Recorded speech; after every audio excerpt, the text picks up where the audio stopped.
curso de formulación y evaluación de proyectos. En este caso vamos a trabajar un poquito sobre algunas particularidades dentro de lo que son proyectos en el agro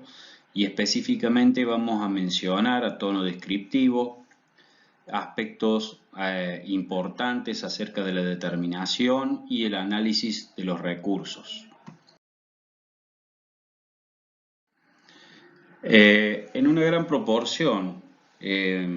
los proyectos pueden llegar a fracasar debido a que no se prevén, no solo se realizan diagnósticos erróneos muchas veces de la situación actual de los recursos, sino que además no se prevén adecuadamente el efecto que puede tener el proyecto o el entorno dentro de los recursos básicos que pueda llegar a necesitar ese proyecto en el futuro. Una característica propia de los proyectos agropecuarios tiene que ver con la inmovilidad de los recursos. Es decir, nosotros pensamos que el capital, entendido como la maquinaria, el equipo, las herramientas,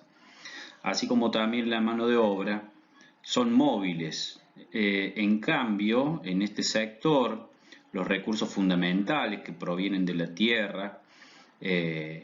no son móviles, por lo tanto tenemos que realizar un análisis minucioso acerca de los recursos que va a disponer el proyecto y el impacto sobre las condiciones ambientales, ya sea de la instalación misma del proyecto como así también lo que va sucediendo en el entorno del proyecto, que puede llegar a generar escasez, deterioro de la calidad de alguno de los recursos clave que pueda necesitar el proyecto. El área del proyecto, también que le llamamos la zona de influencia, tiene que ver no solamente con la demanda a la cual va a abastecer el proyecto. En general, cuando nosotros hablamos de la zona de influencia en los proyectos comerciales o industriales, estamos pensando en el mercado meta, el mercado al cual va a ir enfocado el proyecto. Sin embargo, el área del proyecto también debe incluir la materia prima y la competencia, es decir, desde dónde se va a requerir la materia prima, hasta dónde, hasta qué nivel y hasta qué zona, en caso de que sea extractiva, por ejemplo. Y el área de influencia de la competencia, que tiene que ver con las empresas o las organizaciones que estén actualmente o que potencialmente pueden llegar a generar algún tipo de amenaza al proyecto. Entonces es una visión dinámica, no es solamente un diagnóstico de una situación dada, sino también hay que realizar una proyección hacia el futuro para asegurarnos la disponibilidad de estos recursos. En cuanto a los suelos, lo primero que se tiene que hacer, que principalmente por supuesto por las características de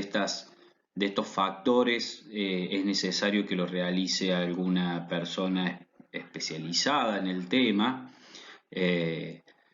En primera instancia, entonces, tenemos los suelos y hay que elaborar un inventario de los suelos y sus características. Y aquí tenemos dos tipos de propiedades que hay que relevar en todos sus puntos para poder tener un diagnóstico más adecuado acerca del recurso suelo. En primera instancia tenemos las propiedades físico-topográficas, que hablan un poquito sobre la profundidad efectiva, la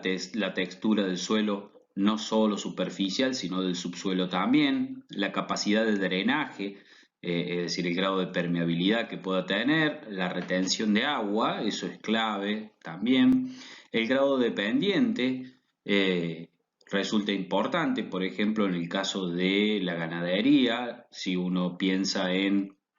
un establecimiento de engorde corral, es clave la pendiente por el hecho de los efluentes, ¿no es cierto?, los desechos líquidos que después van a tener que ir a piletones Recordemos, los desechos sólidos se pueden sacar con una retroexcavadora, etcétera, por una tolva, etcétera. La salinidad del suelo, la capacidad del campo y la estructura. Y mientras que las propiedades químicas tenemos el valor del pH para ver que está íntimamente relacionado la salinidad o el grado de acidez que puede tener, la acumulación de materia orgánica, la biomasa, que es importante porque es una reserva también de captación de carbono y que también mantiene propiedades en el suelo, y la capacidad de intercambio catiónico. Bueno, básicamente esas son las dos propiedades que hay que relevar para tener un conocimiento, un diagnóstico adecuado acerca de el recurso suelo. Recordemos, no solamente hay que pensar en el uso actual, sino también en el uso potencial de los suelos. En este caso, la clave es evaluar la posibilidad de sobreexplotación para no llegar a ese punto en que se termine agotando un recurso clave como puede ser el suelo. El clima es otro de los puntos a tener en cuenta. Este factor es importante porque, bueno, en nuestro país tenemos una amplia variedad de climas, ya sea de norte a sur como de este a oeste. Y los puntos serían la radiación, la insolación, la temperatura del aire, del suelo, las precipitaciones que se conjugan en el caso este con la capacidad de retención del suelo y con el grado de pendiente del suelo, todo eso, la permeabilidad del suelo, todas esas cosas van de manera conjunta para poder analizar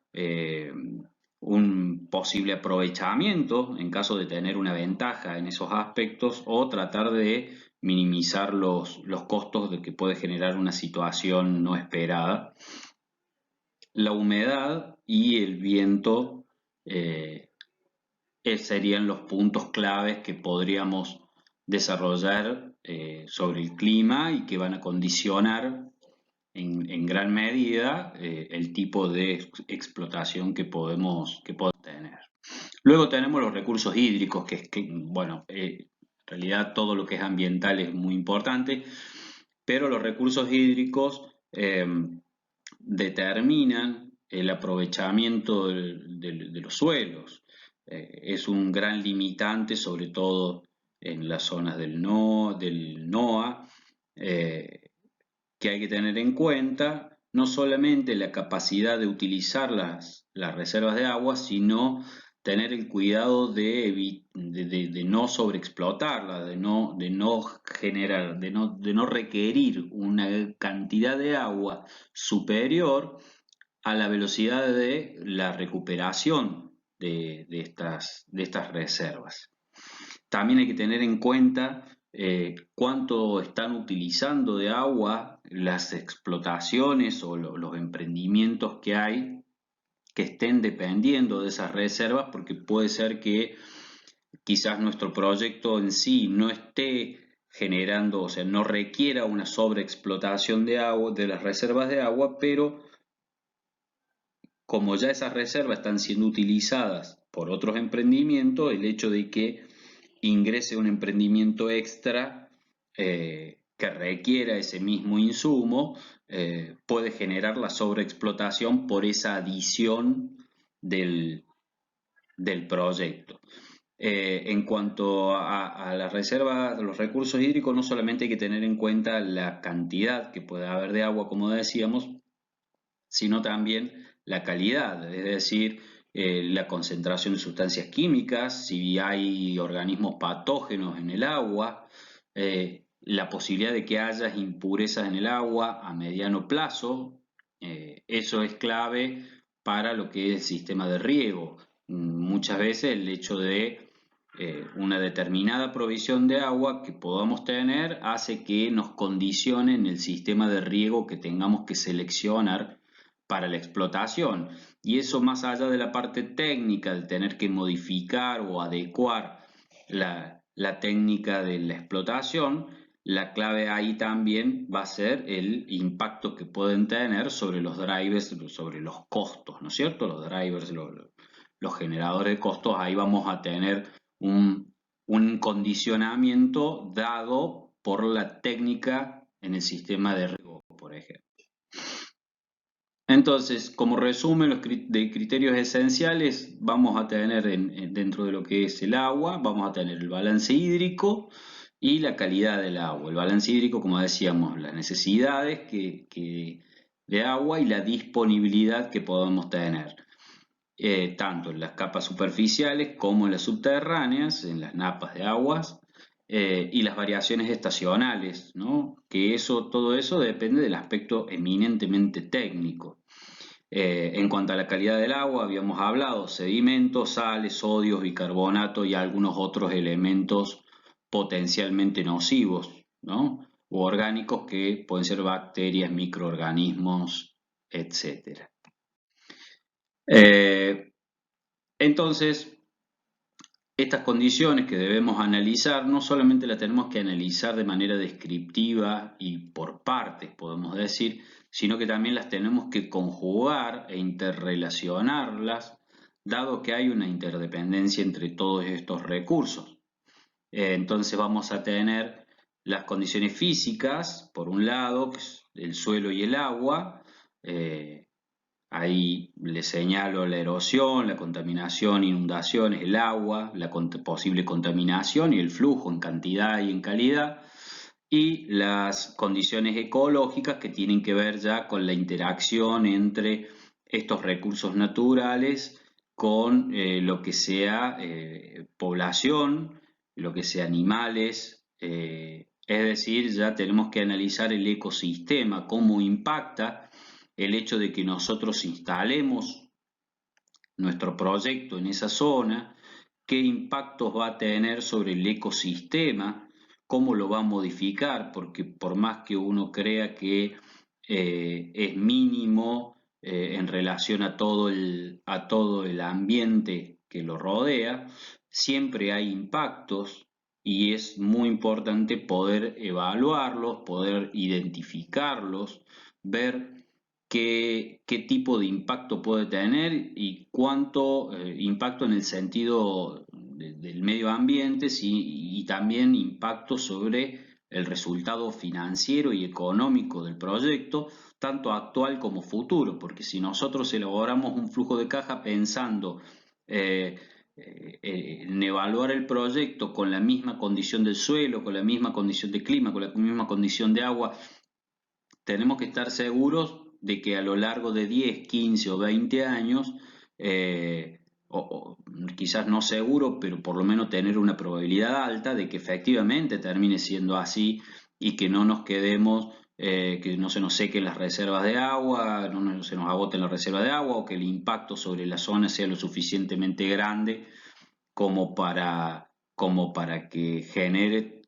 amplia repercusión sobre el mismo proyecto. Entonces es muy importante describir, identificar, analizar y evaluar todos estos aspectos. Bueno, les agradezco la atención y será hasta la próxima.